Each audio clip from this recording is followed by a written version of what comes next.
السلام علیکم ورحمۃ اللہ وبرکاتہ۔ نحمده ونصلی علی رسولہ الکریم، اما بعد فاعوذ باللہ من الشیطان الرجیم، بسم اللہ الرحمن الرحیم، رب اشرح لی صدری ویسر لی امری واحلل عقدۃ من لسانی یفقہوا قولی۔ لو أنزلنا هذا القرآن على جبل لرأيته خاشعا متصدعا من خشية الله وتلك الأمثال نضربها للناس لعلهم يتفكرون۔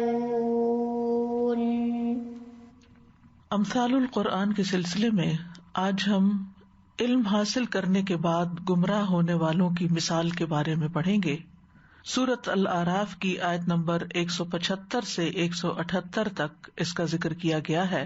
ارشاد باری تعالیٰ ہے، وَاتْلُ عَلَيْهِمْ نَبَأَ الَّذِي آتَيْنَاهُ آيَاتِنَا فانسلخ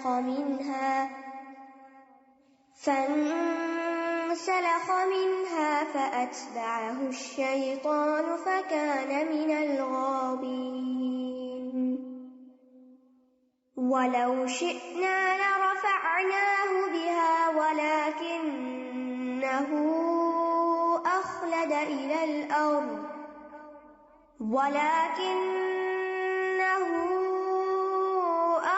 إلى الأرض واتبع هواه فمثله كمثل الكلب إن تهمل عليه يلهث أو تتركه يلهث ذلك مثل القوم الذين كذبوا بآياتنا فاقصص القصص لعلهم يتفكرون۔ ساء مثلا القوم الذين كذبوا بآياتنا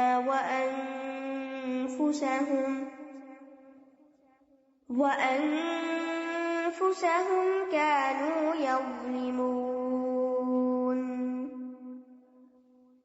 من يهد الله فهو المهتدي ومن يضلل فأولئك هم الخاسرون۔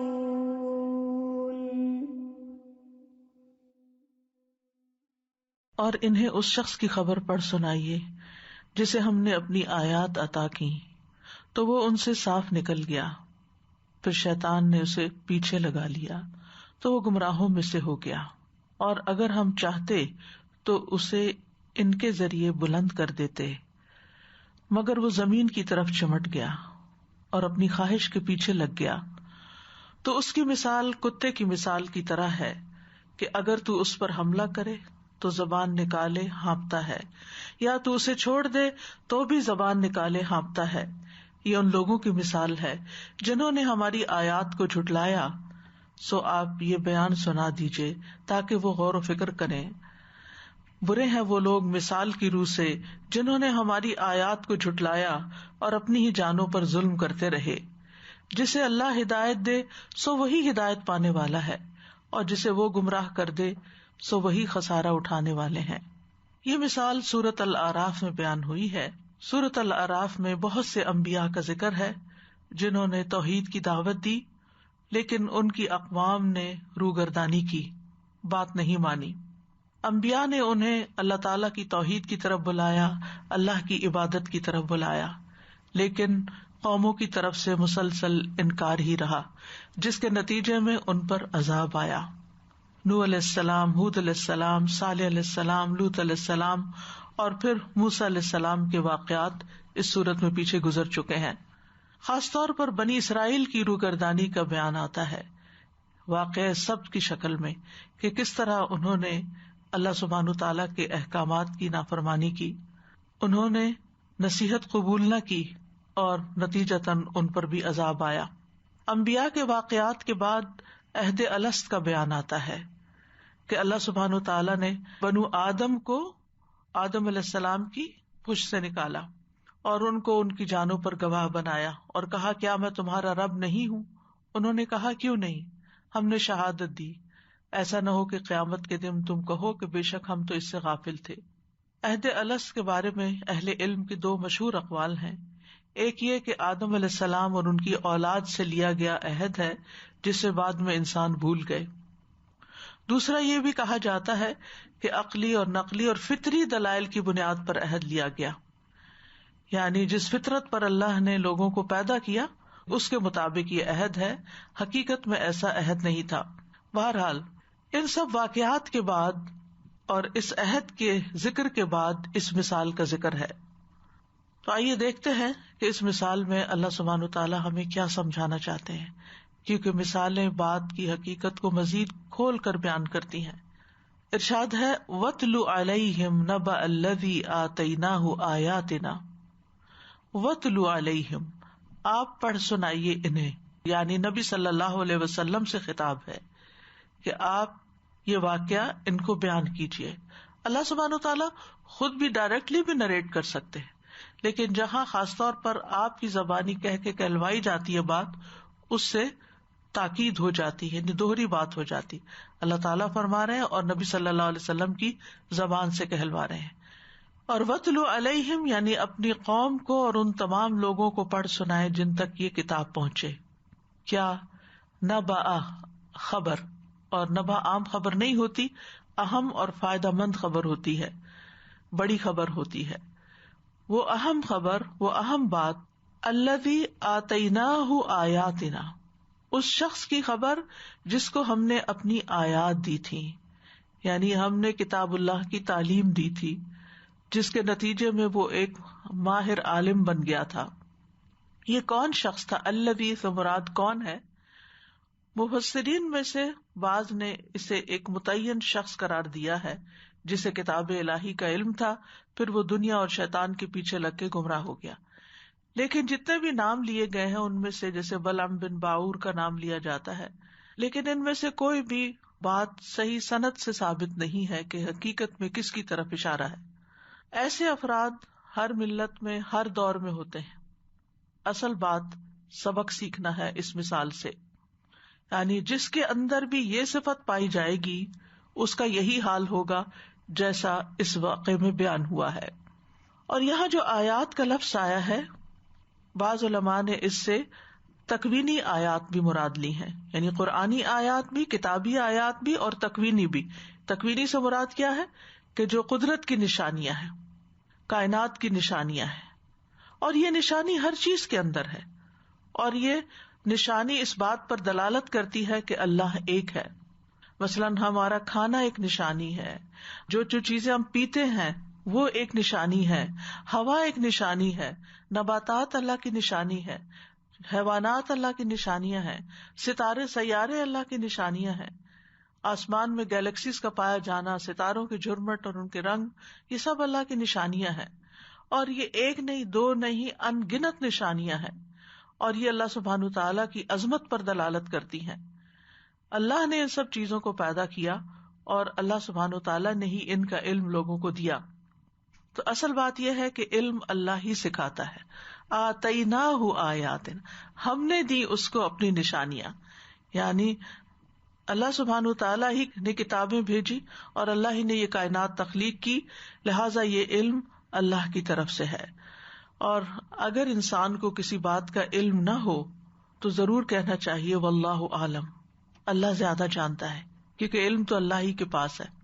یا پھر اگر کوئی آپ سے کسی آیت کا مطلب پوچھے یا کوئی فتویٰ پوچھے یا کوئی مسئلہ پوچھے اور آپ اسے یہ کہہ دیں کہ لا اعلم، میں نہیں جانتا، تو اس میں کوئی شرمندگی کی بات نہیں، کیونکہ علم تو اللہ ہی کے پاس ہے۔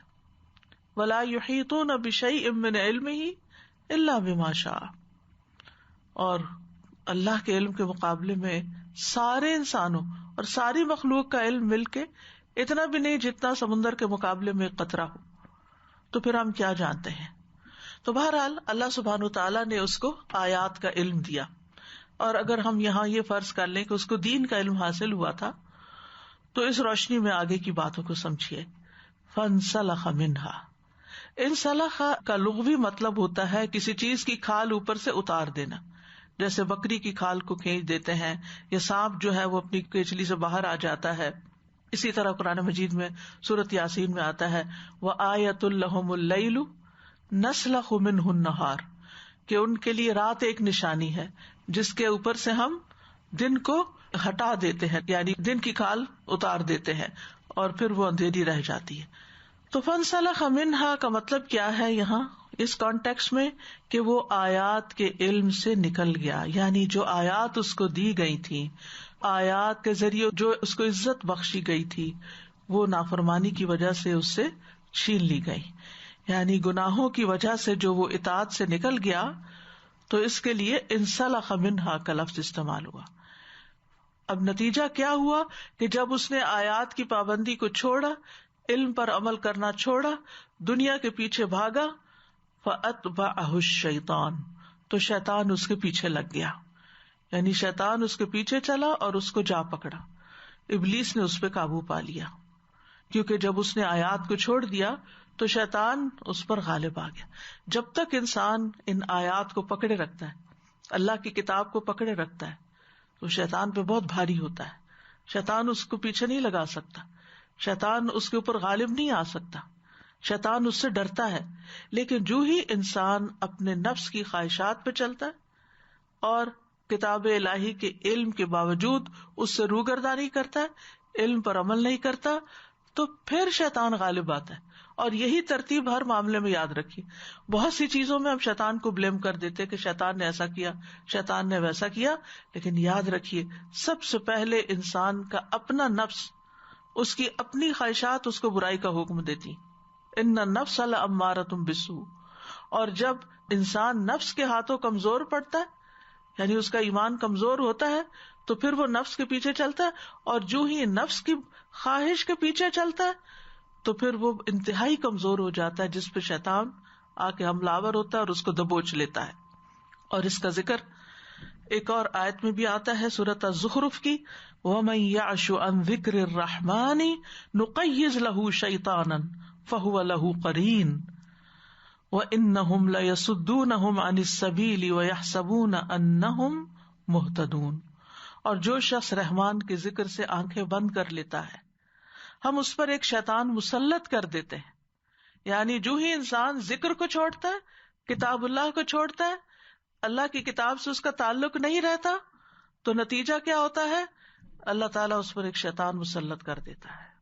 پھر وہ شیطان کا نوالا بن جاتا ہے، شیطان اس پہ اپنے پنجے گاڑ لیتا ہے، یعنی وہ اپنے دشمن کے حوالے ہو جاتا ہے. فَهُوَ لَهُ قَرِينٌ، جو اس کا ساتھی بن جاتا ہے. اب وہ اس کے ساتھ ساتھ رہتا ہے، وہ اس کو گائیڈ کرتا ہے، وہ اس کو خیالات دلاتا ہے، وساوس دیتا ہے، اور بے شک وہ ضرور انہیں اصل راستے سے روکتے ہیں. یعنی جب شیطان کسی کے پیچھے لگتا ہے تو اس کو وہ سیدھے راستے سے ہٹا دیتا ہے، اور یہ سمجھتے ہیں کہ بے شک وہ سیدھے راستے پہ چلنے والے، کیونکہ وہ کیا سمجھتے ہیں، ہمارے پاس تو کتاب کا علم ہے.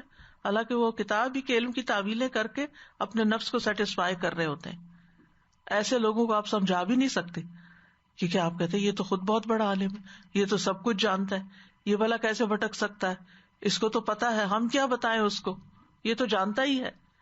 لہذا جب وہ نفس کے پیچھے چلتا ہے تو پھر کوئی اور بھی اس کو ہدایت نہیں دے پاتا، اور وہ خود کیا سمجھتا ہے، جو میں کر رہا ہوں وہ ٹھیک ہوں کیونکہ میں تو بہت بڑا علامہ ہوں.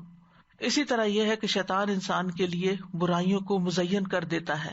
ان الذین ارتدوا علی ادبارہم من بعد ما تبین لہم الہدی الشیطان سول لہم واملی لہم.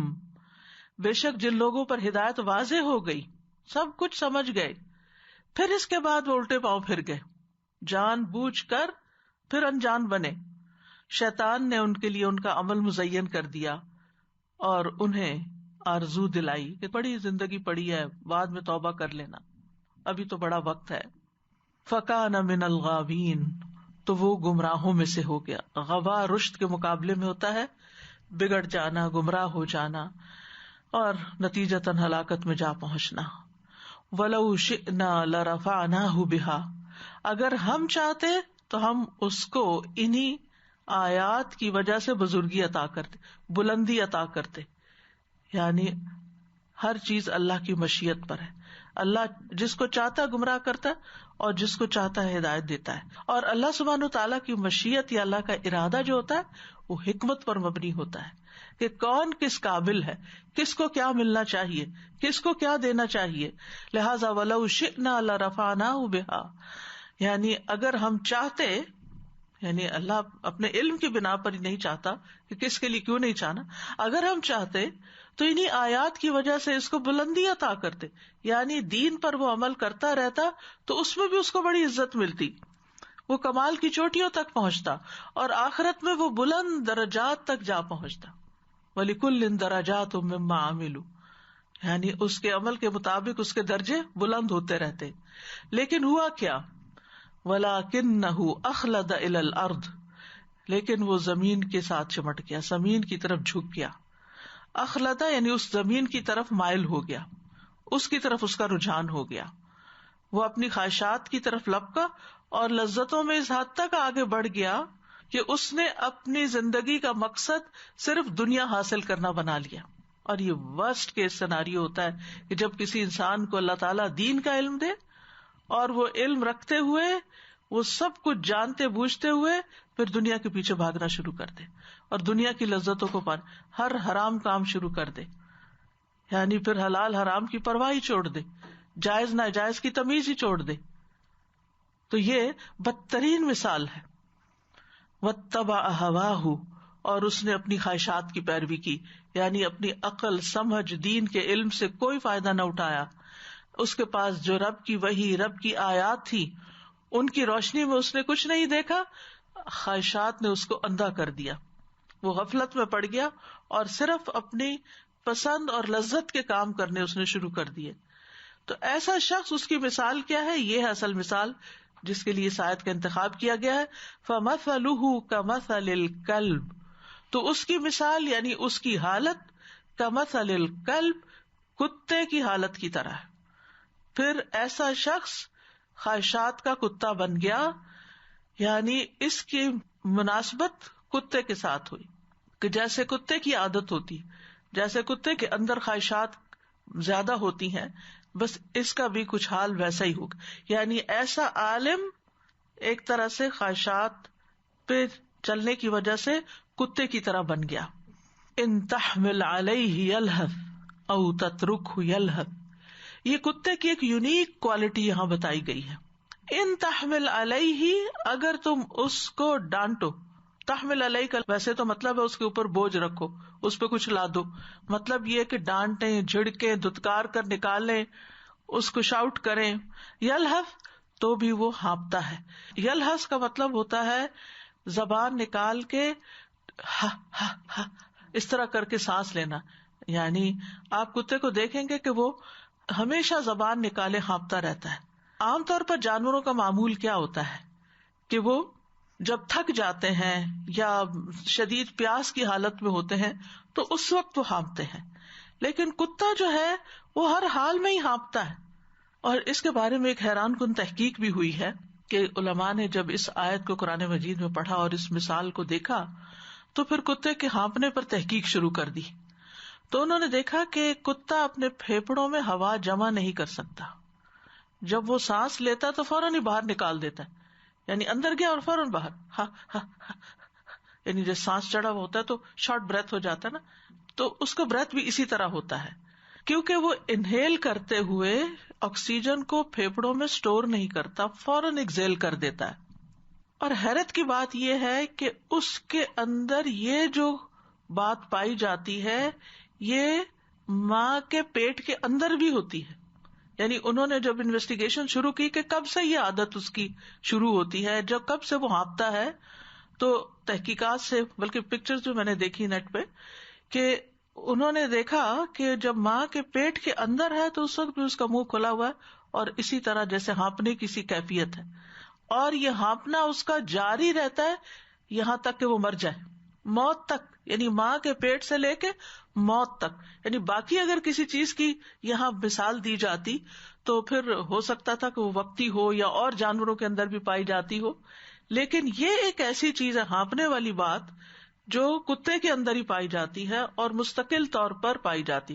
یعنی ہانپتے تو انسان بھی ہانپتے ہیں, دیگر جانور بھی ہانپتے ہیں, گرمی سے, پیاس سے, تھکن سے یا کسی بیماری کی وجہ سے, لیکن یہاں پر کتا جو ہے وہ تھرو آؤٹ ہانپتا ہے. یہاں تک دیکھا گیا کہ جب 36 دن کا جنین ہوتا ہے, یعنی فیٹس تھا 36 days اونلی, تو اس وقت سے اس کا یہ ہانپنا شروع ہوتا ہے. یعنی پیدائش سے پہلے اور پیدائش کے بعد. انسانوں پر آپ دیکھیے کہ کیسی کیسی اللہ کی رحمتیں ہیں کہ اللہ نے ہمارے پھیپھڑے ایسے بنائے ہیں کہ ہم جب سانس لیتے ہیں تو سارا سانس ایک دم باہر نہیں چلا جاتا واپس ایکسیل کرتے ہوئے, بلکہ کچھ اندر بھی آکسیجن رہ جاتی ہے, جس کی وجہ سے ہم دیر تک بات بھی کر سکتے ہیں. خاص طور پر قرآن کی آیات کی تلاوت جو ہے اس میں لمبا سانس جو ہے وہ فائدہ دیتا ہے. تو بہرحال یہ ہانپنا جو ہے یہ ایک تکلیف دہ کیفیت ہوتی. اگر آپ کا سانس پھولتا ہو تو آپ سیڑھی چڑھے تو آپ کو کتنی تکلیف ہوتی, آپ 4 قدم چلے آپ کو تکلیف ہوتی. ان بیماری کی حالت میں بازو کا ایسا ہو جاتا ہے, آپ دوڑے تو آپ ہانپنے لگتے ہیں, آپ کو تکلیف ہوتی ہے. لیکن کتے کا حال ہر وقت یہی ہوتا ہے.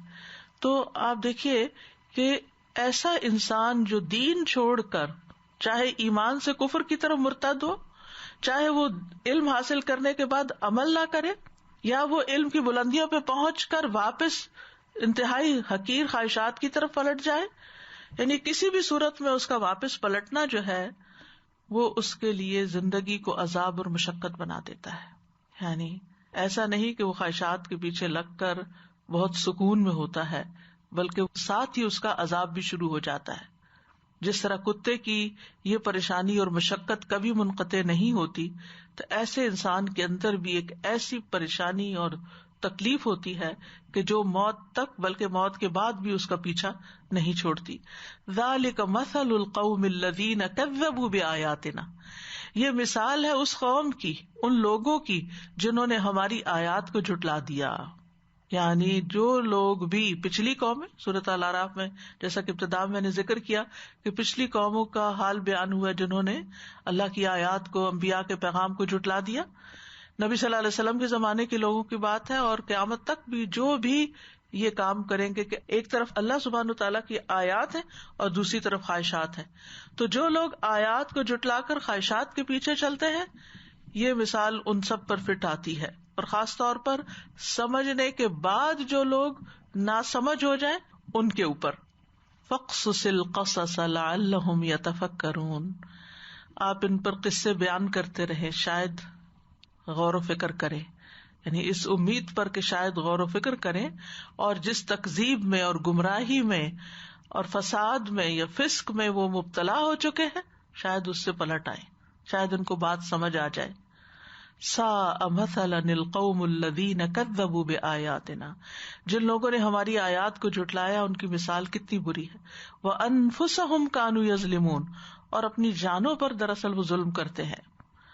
یعنی انتہائی قبیح مثال ہے, اور یہ اصل میں کسی اور کو نقصان نہیں دے رہے, اپنی زندگی کو میلا کر رہے ہیں, اپنے آپ کو تکلیف میں مبتلا کر رہے ہیں, اپنے آپ کو ذلت میں ڈال رہے ہیں اور اپنی ہی آخرت برباد کر رہے ہیں. من یہد اللہ فہو المہتدی, جس کو اللہ ہدایت دے وہی ہدایت پاتا ہے. ومن یضلل فاولئک هم الخاسرون, اور جس کو گمراہ کر دے تو یہی لوگ ہیں جو اصل میں خسارہ پانے والے ہیں. یعنی جس کو اللہ نے توفیق دی, ایمان لایا, اسلام لایا, اللہ تعالیٰ کی ہدایت پائی, اس نے علم حاصل کیا, اس پر عمل کیا, تو وہ لوگ ہی ہدایت یافتہ ہے اور کامیاب ہونے والے ہیں. اس کے برعکس جو ایمان نہ لائیں, جو عمل نہ کرے, تو دراصل نقصان اٹھانے والے ہیں. یعنی جو حق سے اعراض برتتا ہے, جو تکبر کرتا ہے, جو حسد کی وجہ سے دین کی طرف نہیں آتا, یا کسی بھی اپنی انا کی وجہ سے روگردانی کرتا ہے, تو ایسے لوگ جو ہیں وہ دراصل اللہ کی رحمت سے دور ہو جاتے ہیں اور گمراہ ہو جاتے ہیں. اور اگر آپ اپنے اصل صراط مستقیم سے بٹکے تو پھر انجام جو ہے وہ ہلاکت ہی ہلاکت ہے. اور خاسرون جیسے پہلے بھی ذکر ہوا تھا, خسارہ کہتے ہیں تجارت میں نقصان اٹھانے کو. تو ہماری زندگی جو ہے اس میں ہم ایک طرح سے تجارت کر رہے ہیں اللہ کے ساتھ, اور اگر اللہ کی ٹرمز اور کنڈیشن پر ہم کام نہیں کریں گے تو پھر کسی پروفٹ کی کوئی امید نہ رکھے. تو بہرحال یہ ایک مثال ہے اجمالی طور پر یعنی خلاصتاً آپ یوں کہہ سکتے ہیں کہ ایک ایسے شخص کی مثال ہے، ایک ایسے علم والے کی مثال ہے جو دنیا پرست اور حرص اور طمع میں گرفتار ہے. یعنی علم ہے لیکن ساتھ ہی حرص، طمع، لالچ اور دنیا کی محبت اس پر حاوی ہے. وہ نفس اور شیطان کے اشاروں پہ چلتا ہے اور اللہ کے عہد و میثاق کی کوئی پرواہ نہیں کرتا جو اس نے بندوں سے اپنی عبادت کا لیا تھا. تو نبی صلی اللہ علیہ وسلم کو بطور عبرت ایسے شخص کی مثال بیان کرنے کا حکم دیا گیا کہ آپ لوگوں کو سمجھانے کے لیے مثال بتائیے. اور یہ بھی اس آیت سے ہی پتہ چلتا ہے کہ جب کوئی شخص علم حاصل کرتا ہے تو اس کا درجہ بلند ہوتا ہے. والذین اوتوا العلم درجات. لیکن جب کوئی شخص اس علم کی قدر نہیں کرتا، اس علم کو ریگارڈ نہیں دیتا، اس پر عمل نہیں کرتا، تو پھر وہ دنیا میں بھی ذلیل و خوار ہو جاتا ہے. اخلد الی الارض، وہ نیچے جھک جاتا ہے، بلندی کی بجائے پستی کی طرف مائل ہو جاتا ہے.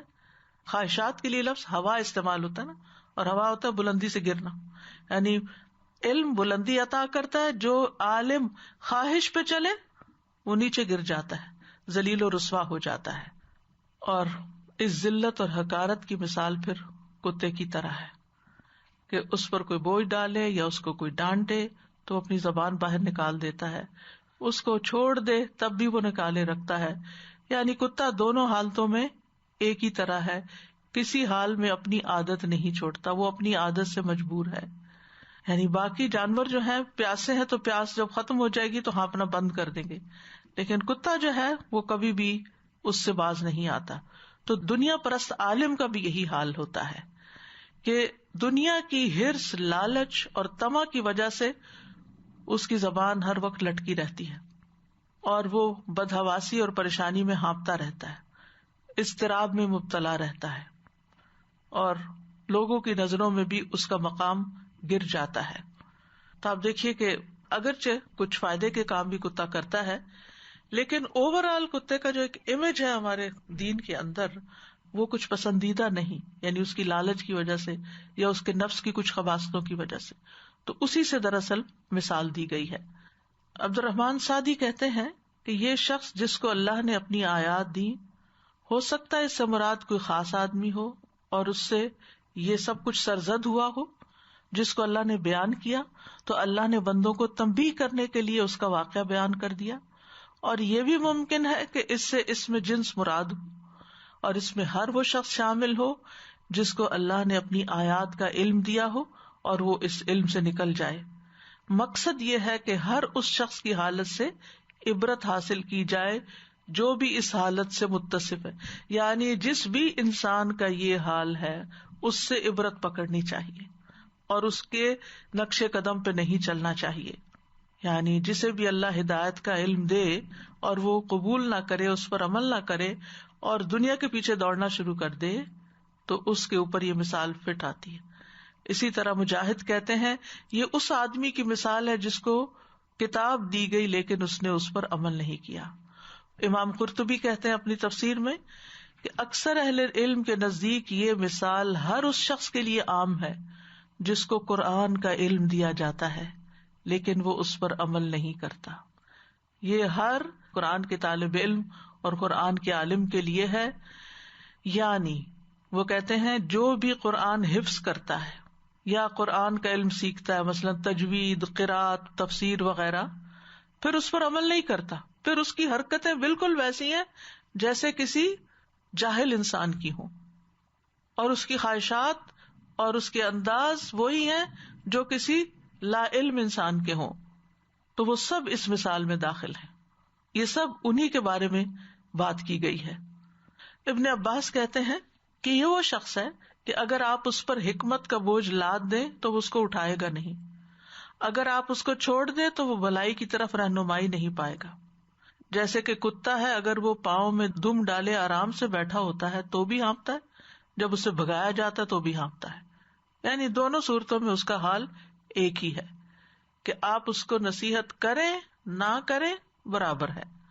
حسن بصری کہتے ہیں اس سے مراد منافق ہے. یعنی اب یہ مختلف علماء کی رائے ہے کہ یہ کس کی مثال بیان ہوئی ہے. تو وہ کہتے ہیں کہ اس سے مراد منافق ہے جو حق پر قائم اور ثابت نہیں رہتا. اس کو دعوت دی جائے یا نہ دی جائے، اس کو نصیحت کی جائے یا نہ کی جائے، اس کے لیے برابر ہے. جیسے کتا ہوتا ہے، اس کو دھتکارا جاتا ہے تو بھی ہانپتا ہے، چھوڑا جاتا ہے تو بھی ہانپتا ہے. پھر اسی طرح یہ بھی کہا گیا، ایک قول یہ بھی ہے کہ ہر وہ شخص جو حسد تکبر کی بنا پہ سچائی ماننے سے انکار کر دے وہ بھی اس کا مصداق ہے. یعنی بجائے اس کے کہ جب اس کے پاس ہدایت آئی اسے قبول کر کے اللہ تعالیٰ کا احسان مند ہوتا، اس کے برعکس اس نے اس کو ریجیکٹ کر دیا. ابن قیم کہتے ہیں پس وہ شخص جس کو اللہ نے اپنی کتاب دی اور اس کو اس کا وہ علم دیا جس علم سے دوسروں کو محروم رکھا، یعنی سب کو نہیں ملا، اس کو ملا تھا، لیکن اس نے اپنی خواہش کی پیروی کی اور اللہ کی ناراضگی کو اس کے غصے پر ترجیح دی اور اپنی دنیا کو اپنی آخرت پر ترجیح دی. یعنی اپنی خواہشات پر اللہ کی ناراضگی کو ترجیح دی، یعنی چاہے اللہ تعالیٰ ناراض ہوتا ہے، یہ جو بھی کوئی فرق نہیں پڑتا. اپنی دنیا کو آخرت پر ترجیح دی، مخلوق کو خالق پر ترجیح دی، مخلوق کو بندوں کو خالق پر ترجیح دی. یعنی بندوں کے پیچھے لگ کے بندوں کی محبت میں گرفتار ہو کے اللہ کے احکامات کو پس پش ڈال دیا. تو اللہ نے ایسے آدمی کو کتے کے ساتھ تشبیہ دی ہے. تو ہر خواہش پرست عالم کے لیے اس میں نصیحت ہے. پھر اسی طرح یہ بھی کہا گیا کہ نبی صلی اللہ علیہ وسلم کے زمانے میں بھی کچھ لوگ ایسے تھے جنہوں نے قرآن سنا، علم والے تھے، جیسے ولید بن مغیرہ، سمجھ گیا، بات کی تہ تک پہنچ گیا. اس نے کہا تھا کہ اس قرآن کی ایک لذت اور شیرینی ہے. یہ ولید بن مغیرہ کے الفاظ کا ترجمہ ہے. اس میں تازگی اور رونق ہے، اس کی چوٹی پھل دیتی ہے، اس کا نچلا حصہ سرسبز و شاداب ہے، یہ بلند ہوتا ہے اور اس پر کوئی چیز غالب نہیں آ سکتی. لیکن پھر ایمان لانے سے رک گیا، سمجھ کے، جان بوجھ کے. اس کے برعکس جبیر بن مطعم جب مدینہ میں داخل ہوئے، مسلمان نہیں ہوئے تھے، وہ کہتے ہیں میں نے نبی صلی اللہ علیہ وسلم کو مغرب کی نماز میں سورۃ طور کی تلاوت کرتے ہوئے سنا تو میں بہت غور سے ان آیات کو سنتا گیا، قریب تھا کہ میرا دل سینے سے نکل کے پرواز کر جاتا، یعنی اتنا گہرا اثر ہوا اور مسلمان ہو گئے. تو یہاں پر آپ دیکھیے کہ آیات سے نکل جانے کو کھال سے نکل جانے سے تعبیر کیا گیا ہے. یعنی آیات کی پابندی سے باہر نکل گیا، جیسے کوئی چیز کھال میں سے باہر نکال دی جاتی ہے. پھر اسی طرح دنیا کے پیچھے پڑنا، خواہش پرستی، یہ دراصل کتے کی مثال ہے. تو ایک ایسا نقشہ کھینچا گیا ہے کہ جس سے ہر ایک کو کراہت آتی ہے، لیکن سبق تو عقل والے ہی لیتے ہیں. نبی صلی اللہ علیہ وسلم نے بھی قرآن پڑھ کر اس سے نکل جانے والے کی شدید مذمت کی ہے. حذیفہ کہتے ہیں رسول اللہ صلی اللہ علیہ وسلم نے فرمایا، مجھے تمہارے حق میں سب سے زیادہ ڈر اس آدمی سے ہے جو قرآن پڑھے گا، جب اس کی آواز کے حسن کا چرچا ہو جائے گا تو اسے اسلام کا پشت پناہ سمجھا جائے گا. یعنی اتنا خوبصورت پڑھے گا کہ لوگ کہیں گے کہ واہ، اس سے دین کو کتنا فائدہ ہو رہا ہے. لیکن حقیقت کیا ہوگی؟ وہ اسلام سے عاری ہوگا، اسے پشت کے پیچھے پھینک دے گا، اپنے پڑوسی پر تلوار اٹھائے گا، یعنی ساتھ رہنے والوں پہ ظلم ڈھائے گا اور اس پر شرک کا الزام دھرے گا. میں نے کہا ہے اللہ کے نبی، ان دونوں میں شرک کے قریب تر کون ہوگا، الزام لگانے والا یا جس پر الزام لگایا جائے؟ آپ نے فرمایا الزام لگانے والا. یعنی مطلب یہ ہے کہ جو کسی کو مشرک کہے گا، جو کسی کو کافر کہے گا، تو دراصل اس کے اپنے اندر خرابی ہے. تو یہ جو بات ہے کہ آیات کو پڑھ کے سمجھ کے چھوڑ دینا اور پھر دنیاوی اموال کے پیچھے لگ جانا، یہ کوئی معمولی جرم نہیں. اس کے لیے فوری سزا کیا ملتی ہے کہ انسان شیطان کے پنجے میں آ جاتا ہے، شیطان اس پہ آ کے سوار ہو جاتا ہے، شیطان اس کو اپنا مطیع بنا لیتا ہے، جس کی وجہ سے انسان حماقت پر حماقت کرتا چلا جاتا ہے، بے وقوفیاں کرنا شروع کر دیتا ہے، کیونکہ اللہ سے دور ہو جاتا ہے. اللہ کا ڈر اس کے دل میں نہیں رہتا، آخرت کی فکر نہیں رہتی، لہذا وہ ایک خرابی سے نکل کر دوسری کی طرف چل پڑتا ہے. پھر اسی طرح آپ دیکھیے کہ نبی صلی اللہ علیہ وسلم کے زمانے میں ایک شخص تھا جو عیسائی تھا، پھر اسلام میں داخل ہوا. اس نے سورۃ البقرہ اور آل عمران پڑھ لی. وہ نبی صلی اللہ علیہ وسلم کا کاتب بن گیا، لیکن پھر مرتد ہو گیا، واپس عیسائی ہو گیا. کہنے لگا محمد صلی اللہ علیہ وسلم کے لیے جو کچھ میں نے لکھ دیا اس کے سوا اسے کچھ اور معلوم نہیں. آپ پہ نعوذ باللہ الزام دھرنے لگا. اللہ کا کرنا ایسا ہوا کہ اس کی موت واقع ہو گئی. تو اس کے لوگوں نے اس کو دفن کیا زمین میں.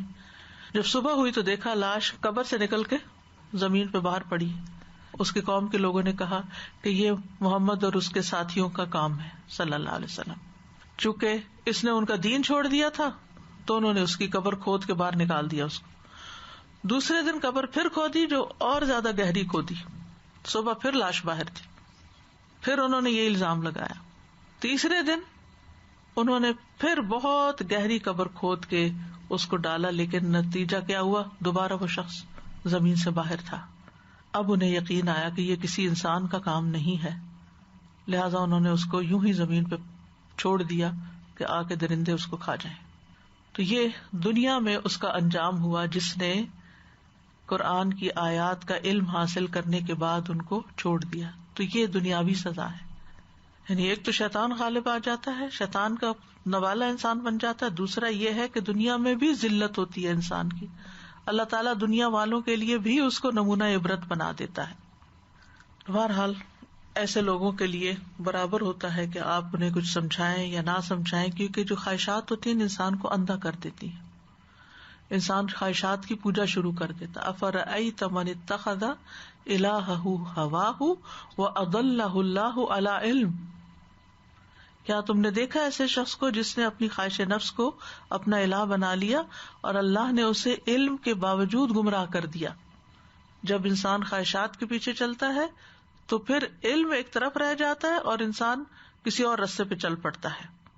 اللہ تعالیٰ فرماتے ہیں قرآن مجید میں کہ ایسے لوگوں کے لیے سواء علیکم ادعوتموہم ام انتم صامتون. برابر ہے تمہارے لیے خواہ تم انہیں دعوت دو، نصیحت کرو یا تم چپ رہو. یعنی ایک لا علم کو آپ سکھا سکتے ہیں، سمجھا سکتے ہیں، ایک ناسمجھ کو آپ سمجھا سکتے ہیں، نصیحت کر سکتے ہیں، لیکن جو سمجھ کے نہ سمجھے. کہتے ہیں نا کہ ایک وہ شخص ہوتا ہے جو رات کو سو رہا ہوتا ہے نا، تو اس کو آپ جگائیں تو وہ جاگ جاتا ہے. لیکن جو لوگ جاگتے ہوئے سو رہے ہوتے ہیں ان کو آپ نہیں جگا سکتے. یعنی وہ جاگ رہے ہیں، یعنی جاگتے ہوئے کو جگانا مشکل ہے. اور اس کی مثال ایسے ہی ہے کہ جیسے کوئی مثلا بچے جاگ رہے ہوتے ہیں نا اور بیڈ پہ ہی لیٹے رہتے ہیں تو اٹھتے نہیں، تو آپ ان کو بار بار کہتے ہیں اٹھو اٹھو، تو سن رہے ہوتے ہیں لیکن اٹھنے کا نام نہیں لیتے. تو یہ جاگتے ہوئے کو جگانا مشکل ہے. تو علم والوں کو سمجھانا بڑا مشکل ہوتا ہے. ان کے پاس بڑی تعویلیں ہوتی ہیں اور وہ حرام کام پھر کرتے چلے جاتے ہیں اپنی خواہشات پوری کرنے کے لیے، اللہ کی حدیں توڑتے چلے جاتے ہیں. اس مثال کے کچھ دیگر پہلو بھی ہیں. ابن قیم کہتے ہیں کہ کتا تمام جانوروں سے زیادہ خبیث ہے، سب سے گھٹیا حیثیت رکھتا ہے. اس کا نفس سب سے زیادہ خبیث گھٹیا ہوتا ہے. اس کا عزم اس کے پیٹ سے آگے نہیں بڑھتا. یا اس کو کھانے کی خواہش ہوتی ہے یا جنسی خواہش ہوتی ہے، یعنی وہ پیٹ اور شرمگاہ کا کتا ہوتا ہے. انہی دو چیزوں پر اس کا فوکس ہوتا ہے، انہی کی لذت میں وہ جیتا ہے. پھر یہ کہ تمام جانوروں سے زیادہ لالچی ہوتا ہے، حریص ہوتا ہے. جب وہ چلتا بھی ہے تو اس کی تھوتنی زمین میں لگی ہوتی ہے، سونگتا جاتا، ہر چیز سونگتا جاتا ہے. انتہائی لالچ کی وجہ سے بو سونگتا ہے اور اپنے جسم کے باقی اجزاء کو چھوڑ کر اپنی دبر کو سونگتا رہتا ہے، یعنی اپنی شرمگاہ کو سونگتا رہتا ہے. آپ اس پر پتھر پھینکتے ہیں تو شدید حرص اور لالچ کی وجہ سے پتھر کی طرف بھی بھاگ کے جاتا ہے تاکہ اس کو دانتوں سے کاٹے. یعنی ذلت والے گھٹیا حقیر کاموں کی طرف جانے والا اور ان پہ راضی رہنے والا ہے. پھر اسی طرح یہ کہ گندگی پسند کرتا ہے، اس کو گندی بدبودار لاشیں تازہ گوشت سے زیادہ پسند ہوتی ہیں. انسانوں کی غلاظت اس کو بہت محبوب ہوتی ہے. ہر حال میں بھونکتا ہے، ہر حال میں ہانپتا ہے، کھڑا ہو، بیٹھا ہو، چل رہا ہو، رکا ہوا ہو، اس کا ہانپنا ختم نہیں ہوتا. ہر کسی پہ بھونکتا ہے، یہ نہیں دیکھتا کوئی بڑا ہے چھوٹا ہے، جو بھی پاس سے گزرے گا اس پہ بھونکے گا. اور جب وہ اس بات کا سوچتا بھی ہے کہ کوئی اس کے ساتھ کسی چیز میں مثلا کوئی چیز کھا رہا ہو اور اگر کوئی اور آئے تو اس پہ بھی بھونکے گا، کسی کو اپنے کھانے میں شریک نہیں ہونے دے گا. تو اسی طرح علم کے باوجود جو دنیا کو ترجیح دیتے ہیں ان کے اندر بھی ایسی ہی چیزیں پیدا ہو جاتی ہیں. قرآن مجید میں ہم دیکھتے ہیں کہ کتے کا ذکر 3 مقامات پر ہوا.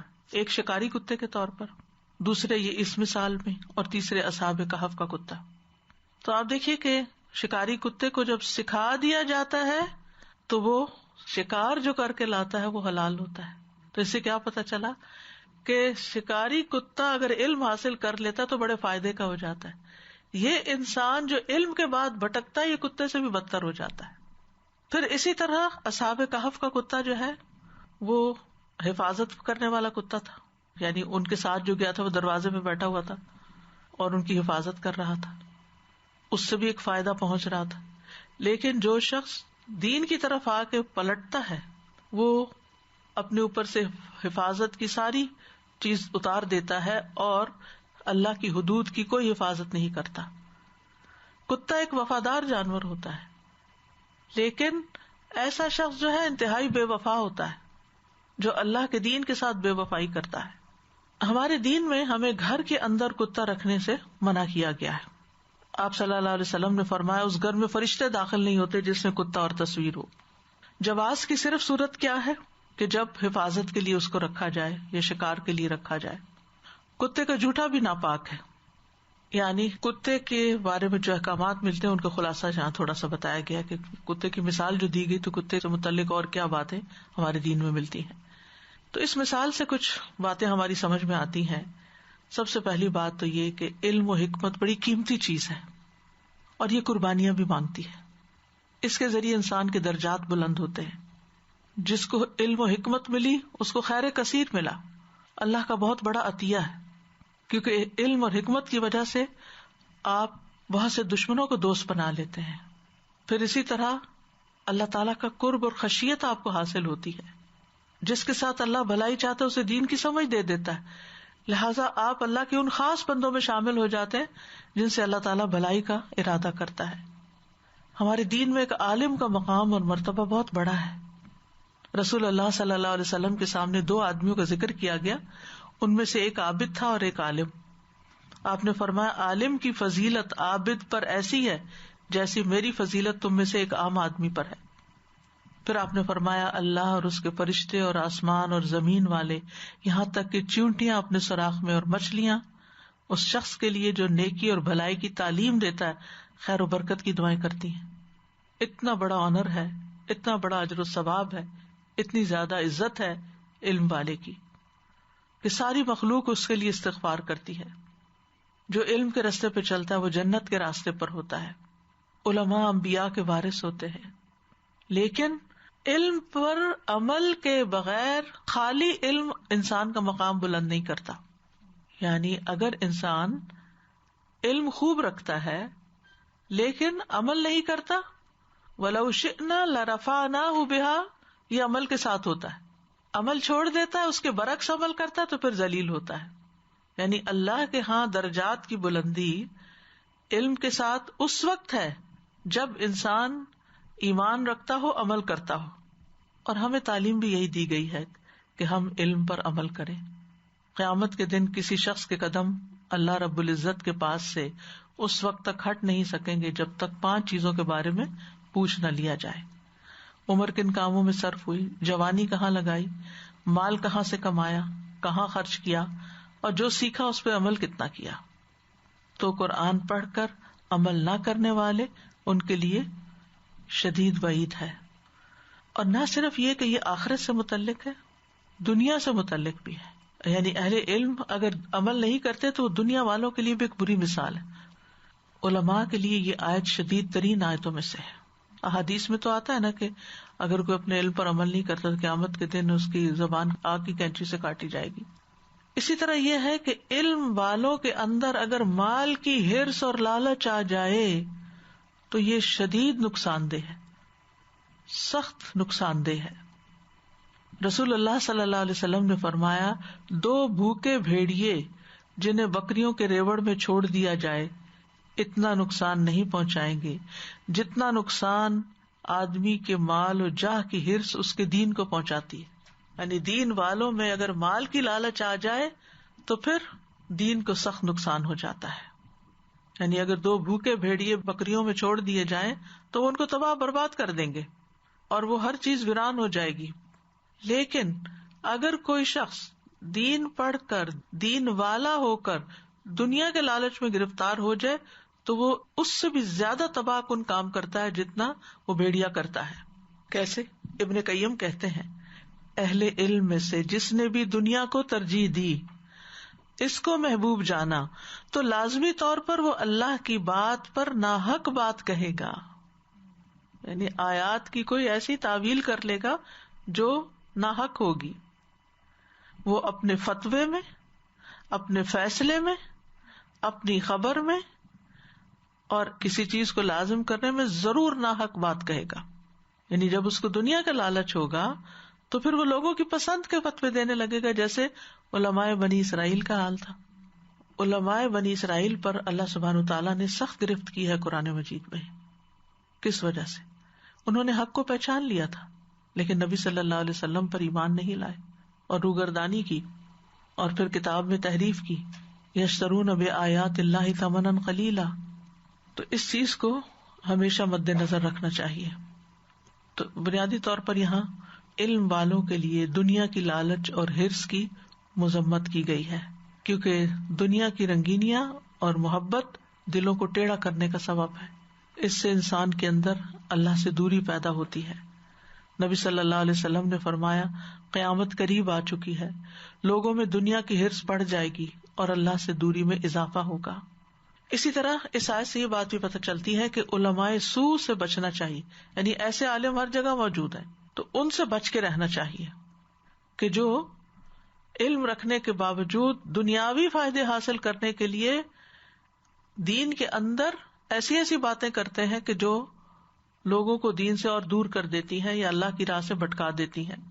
کیونکہ ایسے عالموں کے پیچھے پھر شیطان لگ جاتا ہے اور شیطان ان کو تو گمراہ کرتا ہی ہے، ان کے ذریعے ایک بڑی مخلوق کو بھی گمراہ کر دیتا ہے. اور اہم بات سیکھنے کی یہ ہے اس میں کہ خواہشات کی پیروی سے ہر ایک کو ہی بچنا چاہیے. وَأَمَّا مَنْ خَافَ مَقَامَ رَبِّهِ وَنَهَى النَّفْسَ عَنِ الْهَوَىٰ فَإِنَّ الْجَنَّةَ هِيَ الْمَأْوَىٰ. رہا وہ شخص جو اپنے رب کے سامنے کھڑے ہونے سے ڈر گیا اور اس نے نفس کو خواہش سے روک لیا تو بے شک جنت ہی اس کا ٹھکانہ ہے. اس کے برعکس فَأَمَّا مَنْ طَغَىٰ وَآثَرَ الْحَيَاةَ الدُّنْيَا فَإِنَّ الْجَحِيمَ هِيَ الْمَأْوَىٰ. جو حد سے بڑھ گیا، اس نے دنیا کی زندگی کو ترجیح دی، یعنی آخرت کے مقابلے میں، حلال کے مقابلے میں حرام کی طرف چلا گیا، یقینی بات کو چھوڑ کے شک میں مبتلا ہو گیا، تو پھر ایسی صورت میں جہنم ہی اس کا ٹھکانہ ہے. خواہش پرستی جو ہے وہ انسان کو گمراہی کی طرف لے جاتی ہے. داؤد علیہ السلام کو اللہ تعالیٰ نے فرمایا تھا وَلَا تَتَّبِعِ الْهَوَىٰ فَيُضِلَّكَ عَن سَبِيلِ اللَّهِ. خواہش نفس کی پیروی نہ کرنا ورنہ یہ بات تمہیں اللہ کی راہ سے بہکا دے گی. تو جب خواہشات انسان کے دل میں اٹھتی ہیں تو انسان شیطان کا ترنے والا بن جاتا ہے اور اس کی وجہ سے پھر انسان اپنے فرائض کو بھولنے لگتا ہے، اپنی دینی ذمہ داریوں کو چھوڑ دیتا ہے. وَلَا تُطِعْ مَنْ أَغْفَلْنَا قَلْبَهُ عَنْ ذِكْرِنَا وَاتَّبَعَ هَوَاهُ وَكَانَ أَمْرُهُ فُرُطًا. تم ایسے شخص کی بات نہ مانو جس کا دل ہم نے اپنے ذکر سے غافل کر دیا اور وہ اپنی خواہش پہ چلتا ہے اور اس کا معاملہ حد سے بڑا ہوا ہے. تو اب کرنے کے کام یہ ہے کہ علم حاصل کرنے کے بعد اس کے اوپر بعد کیا ساتھ ساتھ ہی عمل کرنا چاہیے، عمل کے طریقے بھی سیکھنے چاہیے. یعنی جو بھی علم سیکھے، خصوصاً اللہ کی آیات کا علم، تو اس پر عمل کرنا لازم ہے. پھر یہ کہ قرآن مجید کے کسی بھی پہلو سے، کسی بھی حکم سے روگردانی نہ کریں. پھر یہ کہ خواہشات کے پیچھے چل کر اللہ کی نافرمانیاں نہ کریں. اور پھر یہ کہ دنیا کی لالچ اور حرص سے بچیں. پھر اسی طرح کوئی بھی چیز جو انسان کو دنیا کی محبت دلانے والی ہو، اس چیز سے بچ کر رہیں. اگر کوئی ہمارے دین کی اور علم کی تعریف کرے تو اس پر بھی اپنا محاسبہ کریں. ابو بکر رضی اللہ عنہ کے بارے میں آتا ہے کہ جب ان کی کوئی اس طرح کی تعریف کرتا تھا تو کہتے تھے اللہم لا تؤاخذنی بما یقولون واغفر لی ما لا یعلمون. تو اللہ تعالیٰ سے ہم دعا کرتے ہیں کہ اللہ تعالیٰ ہدایت کے بعد ہمارے دلوں کو نہ پلٹائے. ربنا لا تزغ قلوبنا بعد اذ ہدیتنا وہب لنا من لدنک رحمہ انک انت الوہاب یا مقلب القلوب ثبت قلبی علی دینک اللہم مصرف القلوب صرف قلوبنا علی طاعتک فاطر السماوات والارض انت ولی فی الدنیا والآخرہ توفنی مسلما والحقنی بالصالحین. اللہ ہمارا اسلام پر خاتمہ کرنا، ہم اس کی طرف آنے کے بعد اس سے پھر نہ جائیں، اپنی پیٹھ نہ پھیریں. یا اللہ ہمیں نیک لوگوں میں شامل کر لینا. اللہم توفنا مسلمین واحینا مسلمین والحقنا بالصالحین غیر خزایا ولا مفتونین. اے اللہ ہمیں اسلام کی حالت میں موت عطا فرمانا، اسلام کی حالت میں زندہ رکھنا اور نیک لوگوں میں شامل فرمانا کہ ہم نہ رسوا ہوں اور نہ ہی کسی فتنے کا شکار ہوں. اللہ ہمیں اپنی اطاعت پر ثابت قدمی عطا فرما. اللہم انا نسألک الثبات فی الامر. اے اللہ ہم تجھ سے دین میں ثابت قدمی اور ہدایت میں پختگی کا سوال کرتے ہیں. اللہ ہمیں بری خواہشات سے بچا لینا. اللہم انی اعوذ بک من منکرات الاخلاق والاعمال والاہواء. اے اللہ بے شک میں تجھ سے برے اخلاق، برے اعمال اور بری خواہشات سے پناہ مانگتا ہوں. اللہ تعالی ہمیں ہمارے نفس کے شر سے بھی بچا لے. اللہم انی اعوذ بک من علم لا ينفع ومن قلب لا یخشع ومن نفس لا تشبع ومن دعوت لا يستجاب لها. یا رب العالمین تو ہمیں اپنی حفظ و امان میں رکھنا اور شیطان کے شر اور نفس کے وسوسوں اور ہر طرح کی گمراہ کن آوازوں سے محفوظ رکھنا. ربنا تقبل منا انک انت السمیع العلیم وتب علینا انک انت التواب الرحیم. وصلی اللہ تعالی علی خیر خلقہ محمد وعلی آلہ واصحابہ واہل بیتہ اجمعین برحمتک یا ارحم الراحمین. واتل عليهم نبأ الذي آتيناه آياتنا فانسلخ منها فأتبعه الشيطان فكان من الغاوين. ولو شئنا لرفعناه بها ولكنه أخلد إلى الأرض واتبع هواه فمثله كمثل الكلب إن تحمل عليه يلهث أو تتركه يلهث ذلك مثل القوم الذين كذبوا بآياتنا فاقصص القصص لعلهم يتفكرون. ساء مثلا القوم الذين كذبوا بآياتنا وأنفسهم كانوا يظلمون. من يهد الله فهو المهتدي ومن يضلل فأولئك هم الخاسرون. جی السلام علیکم ورحمۃ اللہ وبرکاتہ. استاذہ یہ جو ان سلخہ کا آپ نے مطلب بتایا نا کہ کبھی کسی چیز کی کہیں سے کھال اتر جاتی ہے تو کتنا اس کو دیکھ کے کراہت آتی ہے اور وہ چیز غیر محفوظ بھی ہو جاتی ہے، وہ جگہ غیر محفوظ ہو جاتی ہے اور بڑی جلدی اس پہ جرمز آ جاتے ہیں. اسی طرح ایسے اللہ سبحانہ تعالیٰ ہم سب کو معاف کرے اور ہماری نیتوں کو خالص اپنے لیے کرے. لیکن جو لوگ دین سمجھ کے اور پھر پیسے کے پیچھے بھاگتے ہیں ان کو لوگ استعمال کرنے لگ جاتے ہیں اور حلال حرام کی پرواہ نہیں کرتے نا. جی اور بہت سارے لوگ استاذہ پھر گمراہ ہو جاتے ہیں. وہ کہتے ہیں یہ دین والا یہ سمجھ کے اگر یہ کام کرے تو یہ صحیح کر رہا ہوگا، ہم بھی اس کو فالو کریں. استاذہ یہ جو لرفعنہ ہے یہ حضرت عمر رضی اللہ تعالیٰ عنہ کہا کرتے تھے نا کہ عمر بیمار اونٹوں کو مالش کیا کرتا تھا لیکن اللہ نے قرآن کے ذریعے سے عزت بخشی. استاذہ جی یہ بات بہت انٹرسٹنگ لگ رہی تھی کہ علم کی ہی مثال پہلے اللہ سبحانہ تعالیٰ دے رہے ہیں اور پھر ایون اسی کتے کو بھی علم جو ہے وہ اوپر بڑھا دیتا ہے جب یہ شکاری کتا ہو جاتا ہے، سیکھ لیتا ہے اپنا شکار کرنا. یعنی علم آنے کے بعد کتا بھی ہدایت پا جاتا ہے، کچھ کام کا بن جاتا ہے، لیکن یہ شخص تو علم پا کے واپس پلٹ جاتا ہے. اور یہ جو وَلَٰكِنَّهُ أَخْلَدَ، تو میں سوچ رہی تھی کہ ہم عام طور پہ خلود سے سمجھتے ہیں کہ بالکل پرماننس ہے اس میں، تو اس نے اپنی خواہش نفس کو یا جو بھی لالچ جس سے وہ ٹائے ہوا ہے تو وہ پھر پرماننٹلی اس سے اسٹک ہو گیا. اخلادہ کا یعنی اس سے مزید کوئی اور ہے اس میں ایسپیکٹ سوچنے کا؟ یعنی اس سے چپک گیا، یہ معنی بنتا ہے کہ بس اسی کا ہی ہو کے رہ گیا اس کا، کیونکہ وہ پھر سمجھنے کی یا پلٹنے کی صلاحیت ہی کھو بیٹھتا ہے، کیونکہ وہ کہتا ہے مجھے تو سب پتا ہے یہ بھی جائز ہے، یہ بھی جائز ہے، یہ بھی جائز ہے، جو میں کر رہا ہوں وہ ٹھیک ہے، اس کے بہانے ڈھونڈ لیتا ہے. لیکن نا جو شخص اپنی غلطی کو مانتا ہے وہی پلٹتا ہے نا، تو جو غلطی کو غلطی نہ مانے اس نے کیا پلٹنا ہے. السلام علیکم ورحمۃ اللہ. ہمیں کہتی ہے سورہ انفال میں 23 آیا میں اللہ سبحانہ و تعالیٰ نے فرمایا کہ اگر اللہ سبحانہ و تعالیٰ ان میں کوئی خیر دیکھتے ہاں یہ تو سن ان کو لیتے، سنوا دیتے. جی سنوا دیتے. جی بالکل. جی تو ان میں کوئی خیر نہیں رہتی جب یہ اس حالت میں آ جاتے. بالکل.